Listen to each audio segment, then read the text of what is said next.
the shed. Not bad, he said. I've seen worse. At least you're all clean. The engines gaped. It's not your fault, he went on, but you're all out of date. Your controller should scrap you. Get engines like me. A fill of oil, a touch on the starter, and I'm off, with no bother, no waiting. You have to fuss around you for hours before you're ready. At last the engines found their voices. The inspector had to come and stop the noise. They held an indignation meeting early next morning round the turntable. Disgraceful, rumbled Gordon. Disgusting, said James. Despicable, stuttered Henry.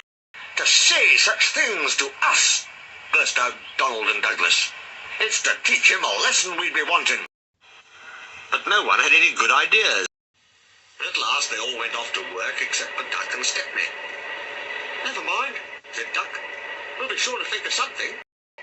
We'll have to be quick then, warned Stepney. But their chance came sooner than expected.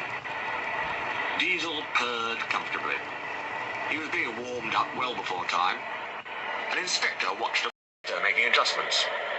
The wind tugged at the inspector's hat. The fitter replaced the air intake cover. "Okay, mate," he said. Diesel saw his coaches waiting at the platform. He rolled proudly towards them. "Look at me, Duck and Stepney, bird.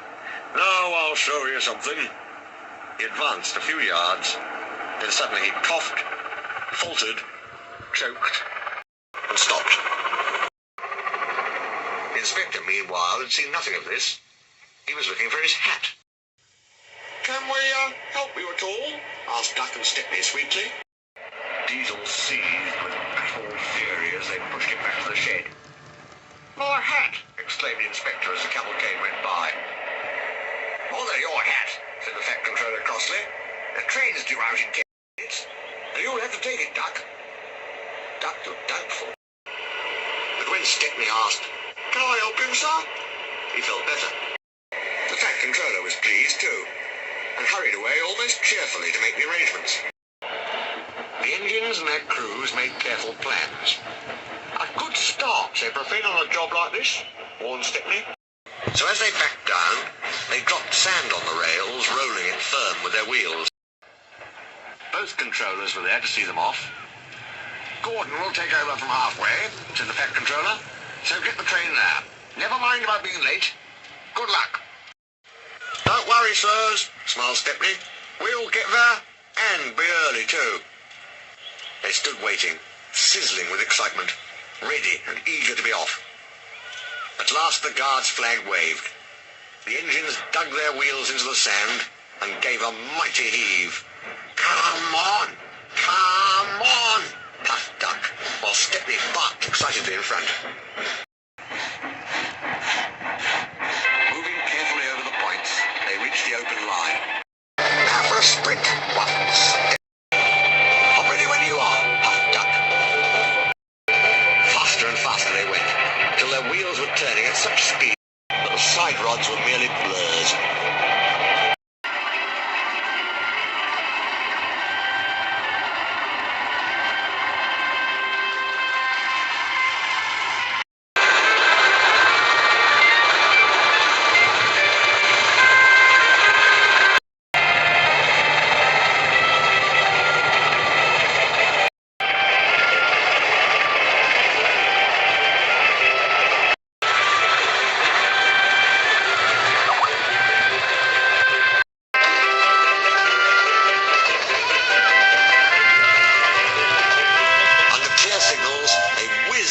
Station and charged at Gordon's Hill beyond.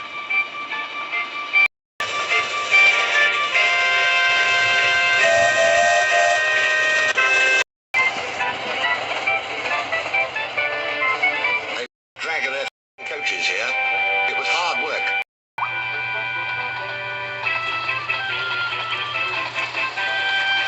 But once over the top, the last 10 miles were plain running.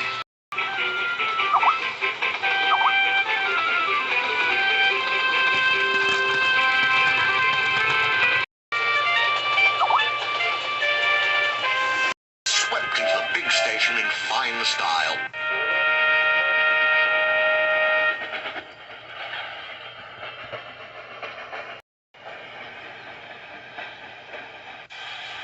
said Gordon. You're early. That's one in the headlamp for old Diesel. Have you heard the latest, he chuckled. Diesel had sucked the inspector's hat into his air pipe. That's why he broke down. James says he's sick as boiler sludge and sulking in the shed. Out of date, are we? Ho, ho, ho! And still laughing, Gordon puffed away. Everyone was sad next day when Stepney had to go. All the engines who could came to see him off. The fat controller made a speech, and so did Stepney's controller. Donald and Douglas made everyone sing Old Lang Syne. And then Stepney and his controller puffed off to a chorus of cheers and whistles. Goodbye, Stepney, come again, goodbye, goodbye. But what about Diesel? He'd slipped away the night before. He said goodbye to no one, but left two things behind. The nasty smell of bad manners and a battered bowler hat.